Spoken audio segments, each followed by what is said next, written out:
श्रीपादराजं शरणं प्रपद्ये श्रीपादराजं शरणं प्रपद्ये श्रीपादराजं शरणं प्रपद्ये। अध्याय 6 पुढे चालू। श्रीपादांच्या जन्मसमयी दृष्टीस पडलेले अद्भुत दृश्य। इतक्यात मी म्हणालो, महाराज, श्रीपाद प्रभूंच्या लीला विस्तारपूर्वक सांगून मला धन्य करावे। अरे शंकर भट्टा, नरसावधानी बापन्नाचार्युलू बरोबर अत्यंत क्रोधित झाले होते व येनकेन प्रकारेण त्यांचा अपमान करण्याचे त्यांनी ठरविले। नरसावधानींची बगलामुखी साधना विफल होण्याचे एकमेव कारण बापन्नाचार्युलूच आहेत असे त्यांच्या मनाने ठामपणे घेतले होते। तांत्रिक प्रयोगाने बापन्नाचार्युलूंनी त्यांची मंत्रसिद्धी निष्प्रभ केली असा कुप्रचार त्यांनी करण्यास सुरुवात केली। नाडी ग्रंथात श्रीपाद प्रभूंच्या अवताराविषयी जे विवरण होते ते त्यांना विचलित करीत होते। नाडी ग्रंथ हा मूलतः अविश्वसनीय आहे। बापन्नाचार्युलूंनी मत्स्याहारी ब्राह्मणास भोजन दिले हा अनाचार घडला असा नरसावधानी यांनी वाद मांडला। मनुष्य पूर्ण ब्रह्माचा अवतार कदापि होऊ शकत नाही, तर तान्हे बाळ श्रीपाद श्रीवल्लभ सर्वांतर्यामी सर्वज्ञ सर्वशक्तिमान असे श्री दत्तप्रभूंचे कसे बरे अवतार होऊ शकतील। श्रीपाद प्रभूंनी अगदी लहान असताना केलेला प्रणवोच्चार, पाळण्यात असताना केलेला शास्त्रप्रसंग आणि वयास न शोभणारे प्रज्ञेचे प्रदर्शन नरसावधानींना पटले नाही। एखादा विद्वान ब्राह्मण श्रीपादांच्या शरीरात प्रवेश करून असे बोलतो आहे असे त्यांनी प्रचार केला। श्री कुकटेश्वराच्या मंदिरात असलेले स्वयंभू तेच खरे दत्तात्रय आहेत, तेच वर प्रदान करणारे आहेत। या बालकास दत्तस्वरूप मानणे चुकीचे आहे असा नरसावधानी यांनी सर्वांचा समज करून देण्याचा प्रयत्न केला। श्रीपादांच्या जन्मानंतर सतत 9 दिवसांपर्यंत ज्या जागेवर त्यांना निजवण्यात येत असे त्या जागी एक 3 फण्यांचा नाग आपली फणा उभारून बाळावर छाया करीत असे। श्रीपाद मातेच्या गर्भातून साधारण बालकाप्रमाणे जन्मास न येता ज्योती स्वरूपाने अवतरले होते। जन्म होताच क्षणीच महाराणी सुमती मूर्छित झाल्या होत्या। प्रसूती गृहातून मंगलवाद्यांचा ध्वनी येऊ लागला होता। थोड्या वेळात आकाशवाणी झाली व सर्वांना बाहेर जाण्याचा आदेश झाला। श्रीपादांच्या सानिध्यात 4 वेद, 18 पुराणे आणि महापुरुष ज्योतिरूपाने प्रकट झाले व पवित्र वेदमंत्रांचा घोष बाहेर सर्वांना ऐकू येऊ लागला। थोड्याच वेळात सर्वत्र शांतता पसरली। या अद्भुत घटना बापन्नाचार्युलूंना सुद्धा अगम्य व आश्चर्यकारक वाटल्या। श्रीपादांच्या बाललीला। श्रीपाद प्रभू आता 1 वर्षाचे झाले होते। ते 8-10 महिन्यांचे असतानाच त्यांचे आजोबा बापन्नाचार्युलूंबरोबर पंडित परिषदेस जात असत। आजोबा आपल्या नातवाला बरोबर घेऊन जात। नरसावधानी आपल्या घरी राजगिऱ्याचे पीक काढीत असत। राजगिऱ्याची भाजी अत्यंत रुचकर असते। गावातील लोक नरसावधानींना ती भाजी देण्याची विनंती करीत, परंतु ते ती भाजी कोणालाच देत नसत। कोणाकडून काही विशेष काम करून घ्यायचे असल्यास त्याला ते ती भाजी देत व इच्छित काम करून घेत। श्रीपादांनी एकदा आपल्या आईस राजगिऱ्याची भाजी करण्यास सांगितली। ती भाजी सुद्धा नरसावधानींच्या घरचीच त्यांना हवी होती, परंतु हे काम कठीण होते। श्रीपाद लहान असतानाच स्वेच्छेने चालत नरसावधानींच्या घरी जात। त्यांच्या घरी शास्त्राविषयी चर्चा करीत, तसेच चित्रविचित्र लीला करीत।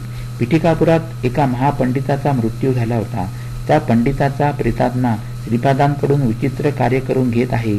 या बालकास योग्य ते उपचार न करता बापन्नाचार्युलू व राजशर्मा हे दोघेही या बालकास दत्तावतारी समजत आहेत असे नरसावधानी सर्वांना सांगत। पिठिकापूर हे पादग्राह्य क्षेत्र असून पितृदेवतांचे प्रधान स्थान आहे। विगत आत्म्यांशी संपर्क साधून संभाषण करण्याचे सामर्थ्य असलेले तत्ववेत्ते येथे राहत असत। श्रीपादांच्या शरीरात कोणत्या तरी महापंडिताचा आत्माच वास करीत आहे आणि त्याच्याकडून अगम्य अशा लीला करून घेत आहे अशी धारणा पिठिकापुरम मध्ये दृढ झाली होती। तिरुमलदासांवर श्रीपादांचा दिव्य अनुग्रह। तिरुमलदास पुढे म्हणाले, मी मल्लयाद्रीपूरहून पिठिकापुरम येथे आलो तेव्हा श्री बापनाचार्युलू आणि राजशर्मा यांच्या घरचा एक रजक होतो. नरसावधानींच्या घरचा जो रजक होता तो वृद्धावस्थाने मरण पावला होता. त्या रजकाचा मुलगा वायसपूर अग्रहार हे सध्याचे काकीनाडा येथे निघून गेला होता. त्यामुळे त्यांच्या घरचे रजकाचे काम मलाच मिळाले होते. मी लहानपणापासून बापनाचार्युलूंच्या सहवासात असल्याने माझ्यातील सत्प्रवृत्ती जागृत झाली होती व अध्यात्माची ज्योत प्रज्वलित झाली होती. ज्या दिवशी मी नरसावधानींना पाहत असे त्या दिवशी मला पोटाचा विकार होऊन अन्न ग्रहण न करण्याइतकी माझी अवस्था होई. नरसावधानींचे कपडे मी स्वतः न धुता माझा मुलगा रविदास ते धुत असे. सात्विक प्रवृत्तीच्या लोकांचेच मी कपडे धुत असे. नरसावधानीचे कपडे मी स्वतः न धुता ते माझा मोठा मुलगा रविदास धुतो. ही वार्ता त्यांच्या कानी गेली. त्यांचे कपडे मी स्वतः धुवावे अशी त्यांची आज्ञा मला झाली. ती आज्ञा मानून मी नरसावधानीचे कपडे स्वतः धुवू लागलो. मी कपडे धुत असताना श्रीपादांचे नामस्मरण करीत असे. मी धुतलेले कपडे घेऊन रविदास नरसावधानीकडे गेला. मी धुतलेले कपडे जेव्हा सगळ्यांनी घातले तेव्हा कोणालाच काही झाले नाही, परंतु नरसावधानींनी ज्यावेळी ते कपडे घातले तेव्हा त्यांना त्यांच्या अंगावर विंचू गोम सरपटत असल्यासारखे वाटले. त्या कपड्यांमध्ये त्यांचे शरीर अग्नीवर ठेवल्याप्रमाणे पोळू लागले. नरसावधानींनी मला बोलावले व ते रागाने म्हणाले, कोणत्या तरी क्षुद्र विद्येचा मंत्राचा प्रयोग मी कपड्यावर केला आहे. त्या अपराधाबद्दल त्यांनी माझी न्यायाधीशाकडे तक्रार केली, परंतु चतुर न्यायाधीशांनी मला निर्दोष जाहीर करून सोडून दिले. मी आनंदात घरी आलो. थोड्याच वेळात श्रीपाद प्रभू एका 16 वर्षाच्या युवकाच्या रूपात आमच्या घरी आले. श्रीपाद प्रभू वाटेल त्या रूपात येऊन भक्तांना दर्शन देत असत. मी आश्चर्याने म्हणालो, महाराज, आपण उत्तम अशा ब्राह्मण कुलामध्ये जन्मलेले आहात, तेव्हा आमच्यासारख्या रजकांच्या वस्तीत येणे योग्य नाही.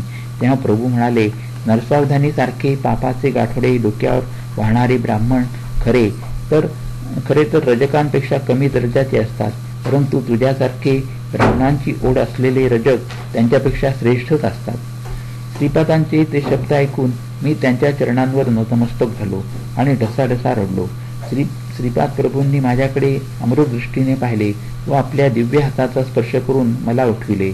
नंतर त्यांनी आपला उजवा हात माझ्या शिरावर ठेवला आणि त्याच क्षणी मला पूर्वीचे जन्म आठवले. माझ्यातील योगशक्तींना चालना मिळाली. कुंडलिनी शक्ती सुद्धा जागृत झाल्याचा अनुभव येऊ लागला. श्रीपाद प्रभू हळूहळू पाऊल टाकीत अंतर्धान पावले. श्रीपाद प्रभूंनी आपल्या आईजवळ राजगिऱ्याची भाजी करून देण्याचा हट्ट केला. त्यांना नरसावधानींच्या घरातील भाजी हवी होती, परंतु ती गोष्ट अशक्य वाटत होती. यावेळी बापनाचार्युलू म्हणाले, श्रीपादा, उद्या सकाळी मी तुला नरसावधानींच्या घरी घेऊन जातो. तू स्वतः त्यांना राजगिऱ्याची भाजी देण्याची विनंती कर, परंतु जर त्यांनी ती भाजी देण्यास नकार दिला तर त्या भाजीसाठी पुन्हा हट्ट करू नकोस. दुसऱ्या दिवशी बापनाचार्युलू बालक श्रीपादास घेऊन नरसावधानींकडे गेले. त्यांच्या घरी जाताच बापनाचार्युलू श्रीपादांना म्हणाले, श्रीपादा, मोठ्यांना नमस्कार करून त्यांचे आशीर्वाद घ्यावेत. नरसावधानी बाहेर ओसरीवर बसले होते. त्यांची लांब शिखा पाठीवर रुळत होती. ती नरसावधानींना अत्यंत प्रिय होती. श्रीपादांनी नरसावधानींकडे बघितले व 2 हात जोडून त्यांना नमस्कार केला. श्रीपादांची तीक्ष्ण नजर नरसावधानींच्या पाठीवर विसावलेल्या शिखेवर पडली आणि काय आश्चर्य, ती आपोआप गळून खाली पडली. ती पाहून नरसावधानी अगदी गोंधळून गेले. यावेळी श्रीपाद म्हणाले, आजोबा, नरसावधानी आजोबांची अत्यंत प्रिय असलेली शिखा गळून पडली. आता त्यांच्याकडे राजगिऱ्याची भाजी मागणे योग्य नाही होईल काय? चला आपण घरी जाऊ. श्रीपादांनी राजगिऱ्याची भाजी पुन्हा कधीही विचारली नाही. श्रीपादांच्या नमस्कारामुळे झालेले नुकसान नरसावधानीच्या लक्षात आले. ते ध्यानात बसले असताना त्यांच्या शरीरातून त्यांच्यासारखेच दिसणारे एक तेजोवलय बाहेर पडले. नरसावधानींनी त्या तेजोवलयास विचारले, तू कोण आहेस? कुठे चाललास? त्या तेजपुंज नरसावधानी सारखे दिसणाऱ्या आकृतीने उत्तर दिले, मी तुझ्यात राहणारे पुण्य शरीर आहे. तू आतापर्यंत कितीतरी वेद पठण केलेले आहेस. स्वयंभू दत्तात्रेयांची आराधना केलीस, परंतु साक्षात श्री दत्तात्रेयांचे अवतार श्रीपाद श्रीवल्लभ यांचा अपमान केलास. तुला तुझ्या शिखेवर, राजगिऱ्याच्या भाजीवर असलेले प्रेम, आसक्तीच्या 1,00,000 प्रेम जरी श्रीपादांच्या विषयी असते तर तुझ्या जन्माचे सार्थक झाले असते. परंतु मोहपाशांनी स्वतः बांधून घेऊन मोक्षाची एक दिव्य संधी तू घालवलीस. तू लवकरच दरिद्री होशील. त्या दारिद्र्याचे हरण करण्यासाठी श्रीपाद प्रभूंनी तुला शाकदान मागितले होते. त्यांना तू जर ते दिले असतेस तर तुला आता येणारे दारिद्र्य न येता उत्तम ऐश्वर प्राप्त झाले असते. तू स्वतः आपल्या हातांनी ही संधी दवडलीस. श्रीपाद प्रभू करुणेचे सागर आहेत. हा अवतार संपल्यावर ते दुसरा नरसिंह सरस्वती नावाने अवतार ग्रहण करतील. त्यावेळी तू एक दरिद्री ब्राह्मणाच्या रूपात जन्म घेशील. त्या जन्मात सुद्धा तू घरी राजगिऱ्याची भाजी पिकवशील. त्यावेळी योग्य समय पाहून मी पुन्हा तुझ्या शरीरात प्रवेश करीन. त्यावेळी श्रीपाद प्रभू तुझ्या घरी भिक्षेसाठी येतील. तू प्रेमाने वाढलेली भिक्षा घेऊन तुला ते ऐश्वर प्रदान करतील. सध्या मात्र मी तुझे शरीर सोडून जात आहे. श्रीपाद प्रभूंनी केलेला नमस्कार तुला नव्हता तर तुझ्यातील पुण्य स्वरूपात वास्तव्य करणाऱ्या मला होता. त्यांनी मला तुला सोडून देऊन त्यांच्या स्वरूपात लीन होण्याची आज्ञा केली आहे. त्यानुसार मी श्रीपादांच्या स्वरूपात लीन होण्यास जात आहे. आता तुझ्या शरीरात केवळ पापपुरुषच उरला आहे. असे बोलून तो पुण्यात्मा श्रीपादांमध्ये विलीन झाला. कालांतराने नरसावधानींची प्रकृती क्षीण होत गेली. लोक त्यांच्या शब्दांचा निरादर करू लागले. त्यांच्या चेहऱ्यावर विलसणारे विद्वत्तेचे तेज लोप पावले. त्याच वेळी पिठिकापुरात विषूची जे कॉलऱ्याची साथ पसरली. यात अनेक ग्रामवासी या रोगास बळी पडले. दूषित पाण्यामुळे हा रोग बळावत असल्याचा निष्कर्ष गावातील वैद्यांनी काढला. भयभीत झालेल्या ग्रामवासियांनी या महामारीच्या रोगावर शास्त्रीय रीतीने निर्मूलन पद्धती काढावी अशी प्रार्थना श्री बापनाचार्युंना केली. श्री बापनाचार्युंनी आपल्या अंतर्दृष्टीने जाणले की महामारी जलदोषाने झालेली नसून वायुमंडल कलुषित झाल्याने झाली आहे. परंतु बापनाचार्युंचे हे मत गावातील वैद्यांना पटले नाही.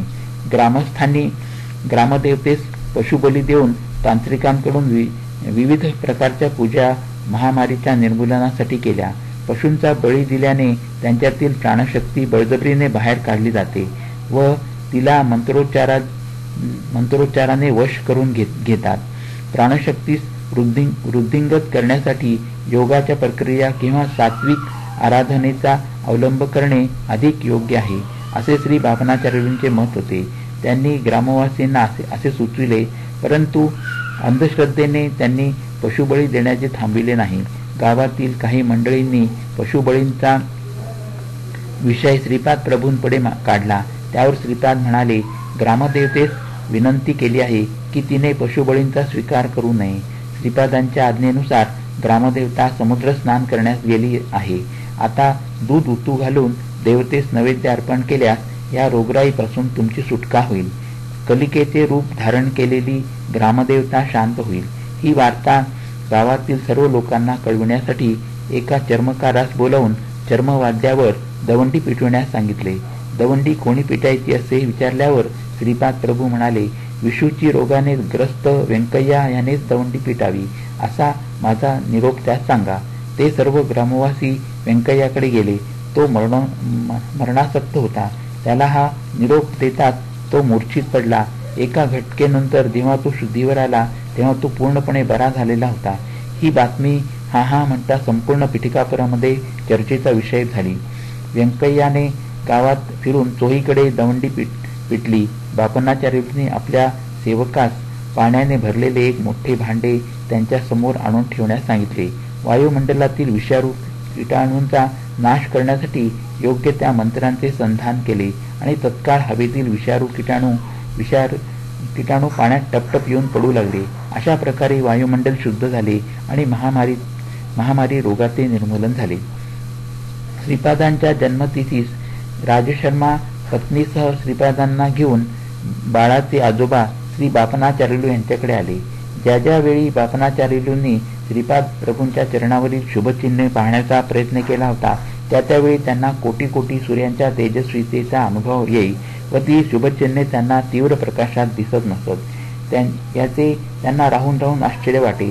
परंतु त्या दिवशी उषक्काली साळीच्या कोंड्यावर दिव्य असे पदचिन्ह दिसले.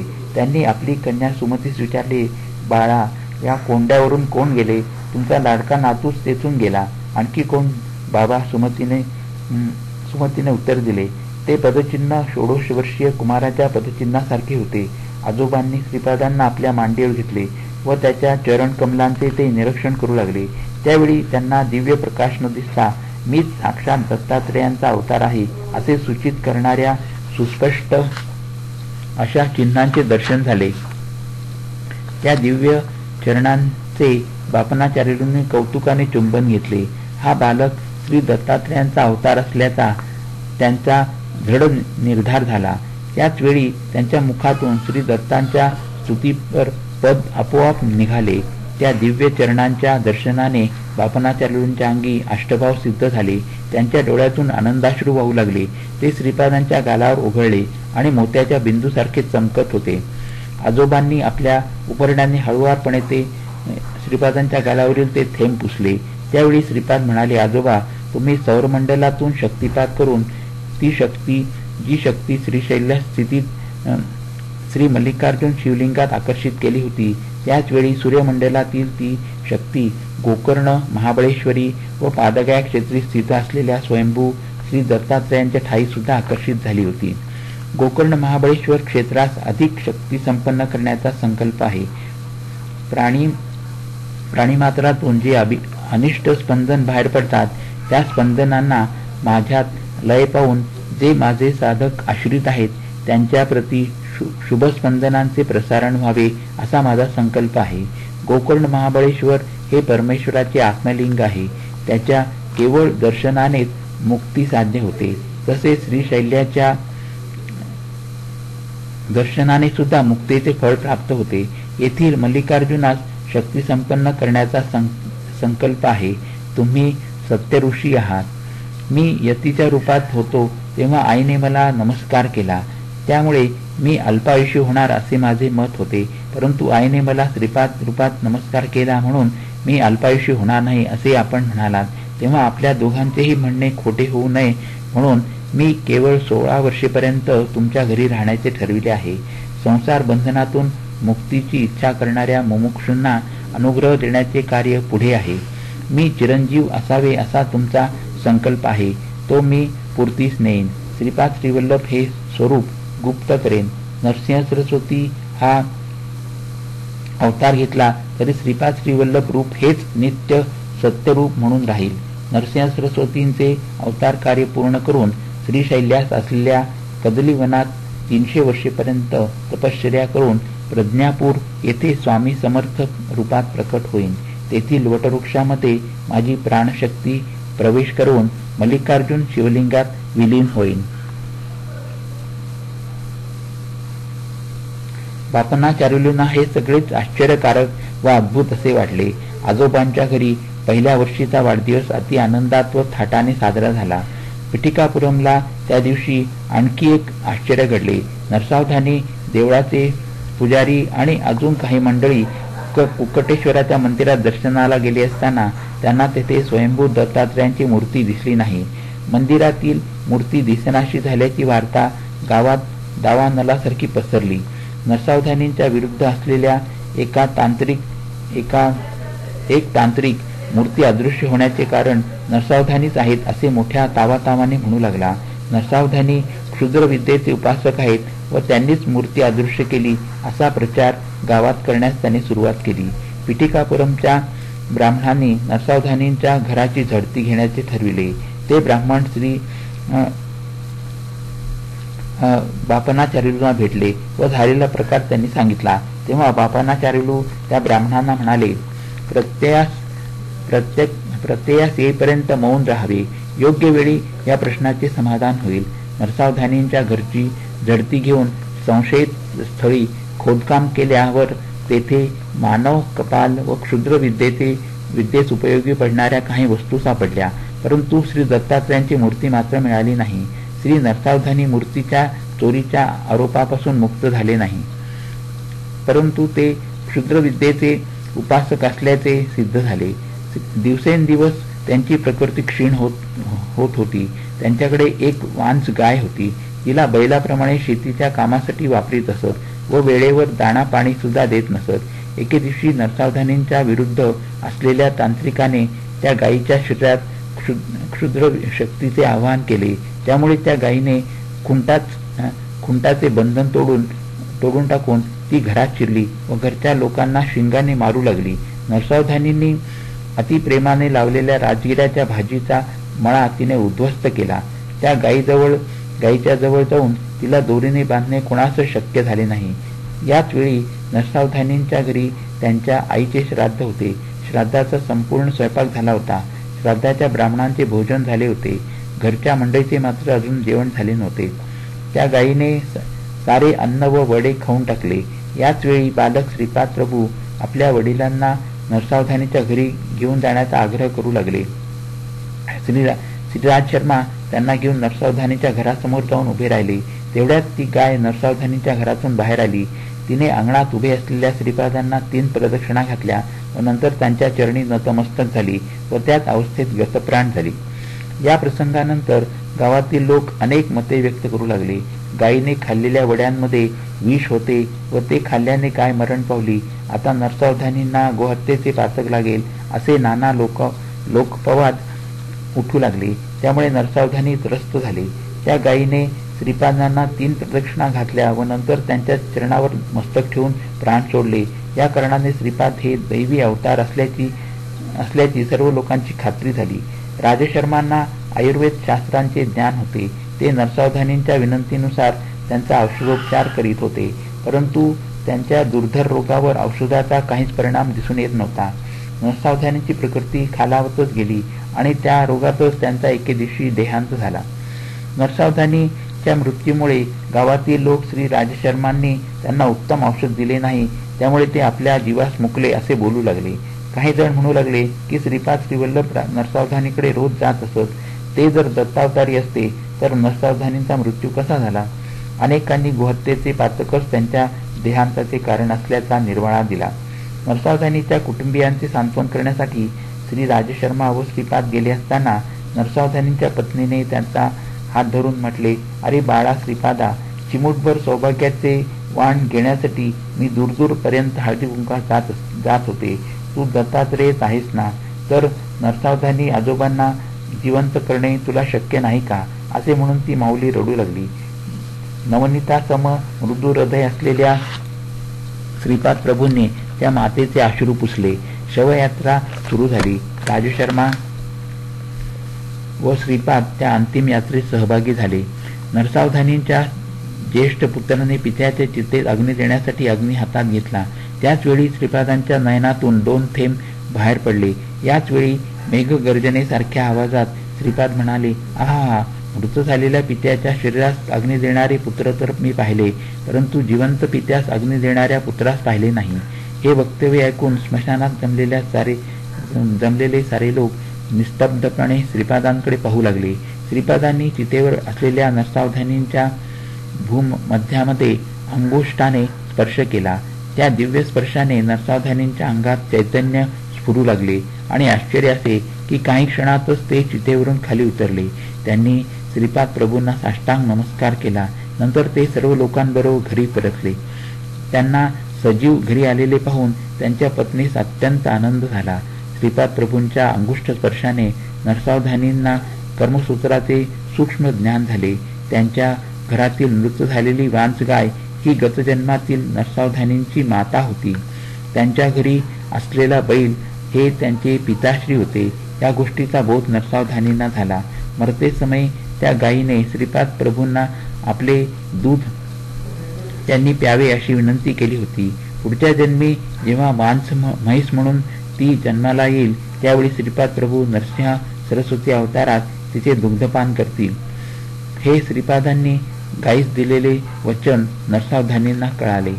ज्या तांत्रिकाने नरसावधानींवर प्रयोग केला होता त्याचा मृत्यू लवकरच होणार असून पुढच्या जन्मी तो ब्रह्मराक्षसाच्या योनीत जन्म घेणार असून त्याच्यावर यतिरूपात असलेल्या श्रीपादांचा अनुग्रह होईल असे सूक्ष्म लोकातील विषय नरसावधानींना श्रीपादांच्या कृपाप्रसादाने ज्ञात झाले.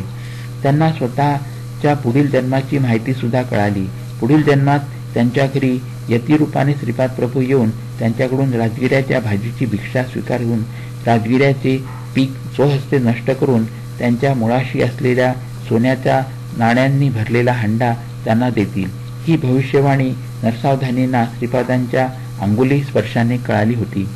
श्रीपादांचा चेहरा अतिशय सात्विक, सुंदर, दैदिप्यमान असा होता. त्यांची तुलनाच होऊ शकत नाही. श्रीपाद प्रभूंनी नरसावधानी आणि त्यांच्या पत्नीस केलेला उपदेश, त्यांचा अनुग्रह, केलेली विधाने मी तुम्हाला उद्या सांगेन. आता आपण त्यांचे स्मरण करीत भजनात रंगून जाऊया. ज्या ठिकाणी त्यांचे नामस्मरण, भजन, कीर्तन होते त्या ठिकाणी श्रीपाद प्रभू सूक्ष्म रूपाने संचरण करीत असतात, हे अक्षर सत्य आहे. तिरुमलदासासारख्या भक्तांच्या सत्संगाने आनंदाने आम्ही पुलकित झालो. हरिओम तत्सत, हरिओम तत्सत, हरिओम तत्सत. येथे अध्याय 6 संपन्न झाला.